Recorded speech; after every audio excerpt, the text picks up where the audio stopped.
In 2072 in Moscow, a game show called Mafia is launching its 57th season. As the transmission starts, the game master explains the rules. There are 11 players, 9 of them are civilians and 2 of them belong to the Mafia, but nobody knows who is who. The objective of the civilians is to find and kick out the Mafia, while the Mafia must pretend to be civilians and kick the real ones out. Every day the group will vote on who to kick out, and the chosen person will killed for real by the things they fear the most. Every nightfall another victim will be chosen by the game master's drones. The final prize is 1 billion rubles, and if 1 civilian and 1 Mafia are left for the last round, the Mafia will automatically take the victory. The players are sitting in a very technologically advanced room and a bunch of drones come in to tattoo a code on the players' wrists, which indicates what is their hidden role. Only the computer has access to this information. While the drones do their job, the game master starts introducing some of the players.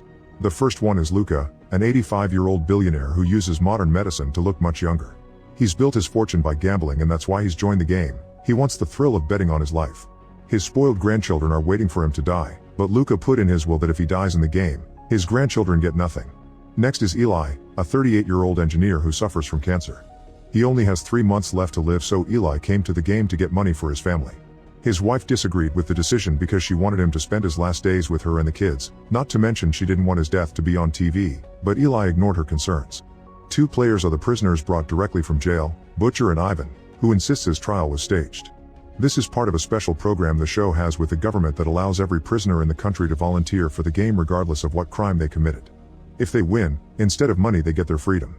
The introductions are interrupted for now and the game master asks the players for their roles, but they all swear that they are civilians.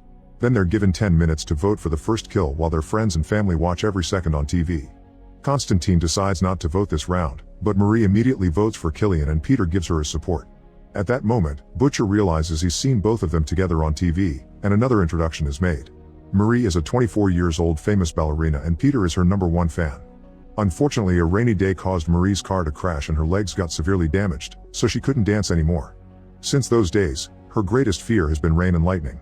There's a major surgery that could give her synthetic legs, but it's incredibly expensive. That's why Marie has joined the game. Peter is here because he wants to help her. In fact, he's sold many personal things to give her money, but this only makes Marie cry because he's been following her for years and won't leave her alone. The other players judge her reaction and the fact she has an ally, so they immediately vote for her. Peter jumps in her defense and says he's Mafia, but the time runs out and Marie becomes the first chosen victim. Her role is revealed to be civilian, and then her chair begins moving toward a huge black orb on the ceiling. Peter tries to go after her, but his chair keeps him bounded. Inside the mysterious orb, Marie loses consciousness and begins seeing a simulation of her worst fears. She finds herself in the woods during a stormy night, and as soon as lightning begins falling, she starts running away. The lightning goes after her, hitting the trees that surround her to force her to go in the direction of the cliff. Terrified of the storm, Marie sees no option but to jump, but the lightning catches her midair and kills her. At that moment her real body disintegrates in the orb. Afterward the game master announces that the first nightfall is here, and the drones fly over the players to choose the next victim, who turns out to be Butcher. He starts insulting everyone around him as the chair takes him into the orb and a flashback reveals his psychological evaluation before the game. The psychologist had lots of questions, but Butcher wasn't very helpful. He swore he wasn't afraid of anything, but he admitted he didn't want to die like an idiot while being surrounded by other idiots. When the simulation in the orb starts, Butcher finds himself in a very creepy coliseum with 2 gladiators while a crowd cheers for violence. The gladiators are armed and start beating Butcher up with no mercy, and there's little he can do about it. After they throw him around for a while, Butcher manages to throw some dirt at their faces before grabbing a bottle from the ground that he uses to finally attack back. With a few hits he manages to kill one of the gladiators, but the other pushes him away. Butcher doesn't give up and keeps picking up objects from the ground, breaking his opponent's bones and killing him only for the guy to keep showing up over and over. After a few kills from Butcher, the gladiator finally stops respawning and everyone in the real prison watching the show begins cheering for their fellow prisoner. Butcher thinks he's won his freedom, but when he steps back, he trips and falls right on some metal rods that instantly kill him. Still angry over Marie, Peter says Butcher deserved it. Afterward, the game master announces it's time for the new vote and this time he gives them 8 minutes. Constantine announces he already knows who the Mafia are, and this is the moment for his introduction. As a child, he already had clairvoyant abilities. He could predict his bad grades and what girls would cheat on him. People began calling him the Black Messenger, and as an adult, he started to appear on parapsychological television shows. He even worked as a consultant during national crises. His greatest fear is to die of old age. Constantine says Peter is Mafia, and Peter responds by wondering why he let Marie die if he has powers that should have told him she was a civilian. Konstantin explains he wants the money for himself and not to split it among any remaining civilians, but this only convinces Peter that Konstantin is Mafia and votes for him. Eli and Laura vote for Konstantin too, but all the others vote for Peter. He turns out to be another civilian, meaning Konstantin lied. Another flashback shows Peter's psychological evaluation. At first he said he didn't have any fears except Marie herself, but the psychologist made him think, and Peter remembered that as a kid, he feared water. Once the chair takes Peter into the orb, the simulation puts him on a boat in the middle of the ocean. Peter immediately begins rowing to reach the creepy island, but suddenly a hole appears in the boat, and when he tries to cover it with his hands, he gets cut. This causes his blood to slip into the ocean, and soon the sharks begin swimming around him. A terrified Peter tries to row again, but the water is slowly sinking the boat, so he grabs a paddle and stabs a shark with it. The other sharks rush to feed on their dead companion, and while they're distracted, Peter jumps into the water and begins swimming to the island. However, the island suddenly disappears and the sharks immediately come after Peter to kill him. As he dies, Peter smiles because he thinks Marie's spirit is coming for him. Back to the game, the players are given the chance of an extra vote before nightfall, and this time they have 6 minutes. As Walter gives his opinion, his introduction also comes through. He's a 45-year-old military officer who has fought in many wars, and now he suffers from PTSD. He's joined the game to let it decide if he should live because he still carries the guilt of a tactical mistake he made during the war that caused the death of many young recruits. Walter is familiar with Ivan's case from the news and calls him a child murderer, so Ivan's introduction comes next. He was just an ordinary student that one night went out drinking with some friends.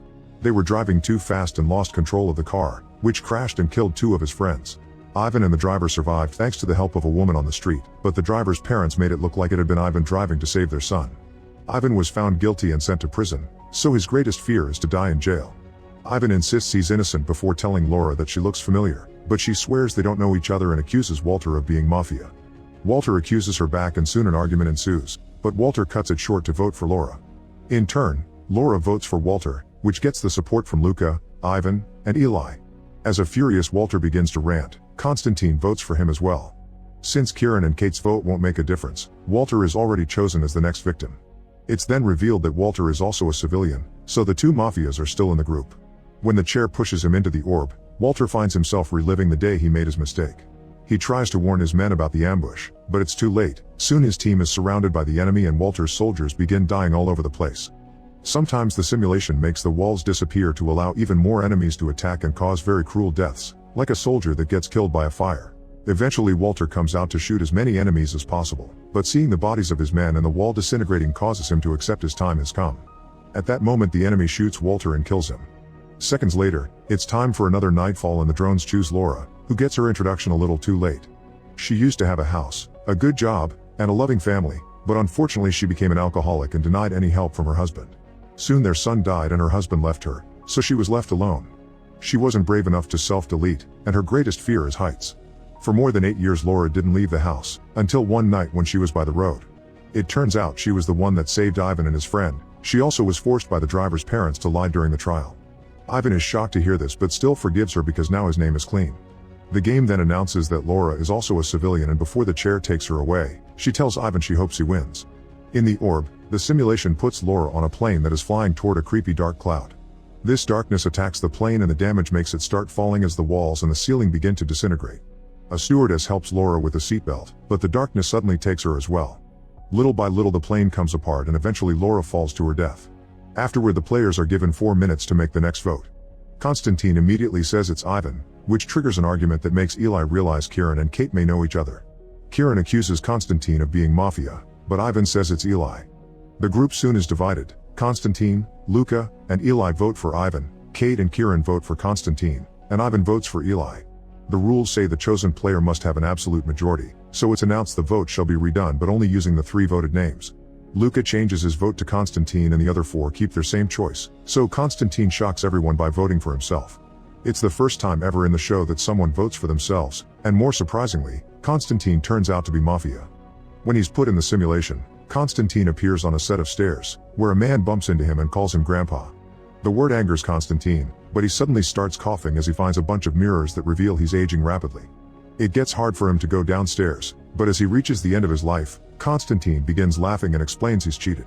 Apparently dying of old age isn't his greatest fear. In fact, he considers it the most beautiful death.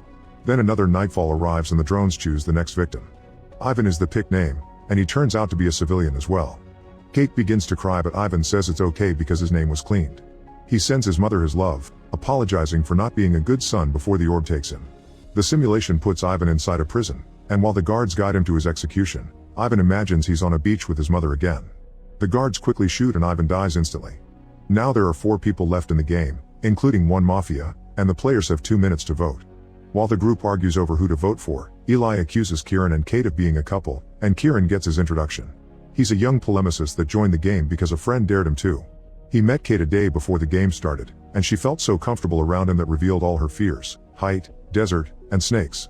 Since Kate grew up in an orphanage, she thinks nobody will protect her in this world. Neither of them knew they would meet again in the game. The players keep arguing for a while and they end up running out of time, so the computer makes the choice. Kate is the next victim, and she's also a civilian. The chair quickly takes her away, causing Kieran to run and jump on it too so they can go into the orb together, which has never happened before. The simulation puts the duo in a stormy area, standing on a floor made of glass. If they move, the glass cracks, so Kieran rushes to Kate and they begin running together as the glass comes apart behind them. Suddenly the floor breaks under their feet and they fall, only to land on a black desert. They see a triangle of light on top of a mountain, and since Constantine had mentioned it during the arguments, they decide to follow it. As they move, the rocks around them begin transforming into big snakes that begin chasing them. The duo runs as fast as possible only to encounter a huge monster which represents Kieran's fear, which is losing Kate. Kieran tells Kate to hide before he starts throwing rocks at the monster, rolling around whenever he needs to dodge an attack. When they come closer to the mountain, the triangle of light burns the creature, and Kieran notices a second triangle hanging on the monster's neck. He runs up the monster's leg and steals the triangle, then he uses it to reflect the mountain light and burn the creature down to ashes. Afterward, the duo sees a rock formation shaped like a face that has a triangle on one eye. They put the monster's triangle on the other eye and the rocks move to reveal a light beam that guides them toward a house. When they enter, Kate is shocked to see this is the orphanage she grew up in and she can see her mother handing her to an employee. It's then revealed that among her other fears, Kate is also scared of knowing why her parents left her. Kieran reminds her this isn't real and explains that her parents don't define her, so Kate has to work on accepting that. Suddenly their surroundings disintegrate and the duo comes face to face with the Game Master, meaning there's a civilian and a Mafia left in the game. While the show cuts to an ad before revealing the winner, the Game Master explains that Constantine had been working for him to find a way to destroy the game by beating it using Kira and Kate. The Game Master reveals the duo is still trapped in the simulation and explains that watchers are tired of seeing death, so he decided to showcase their love instead. After thanking them for participating, the Game Master lets them live and the duo leaves the show safely. Sometime later, Eli returns to his family and reveals he was the Mafia, so he's won all the money. In the end, he managed to live 10 months instead of the 3 they diagnosed. Luke leaves the game alive but with no money, so he decides to disinherit his grandchildren and donate everything to Kate's orphanage. Ivan's mother gets flowers every day in memory of her son, and Kieran and Kate visit Constantine's grave to thank him for ending the game. However, it's not over yet and Kieran soon signs up for the game again.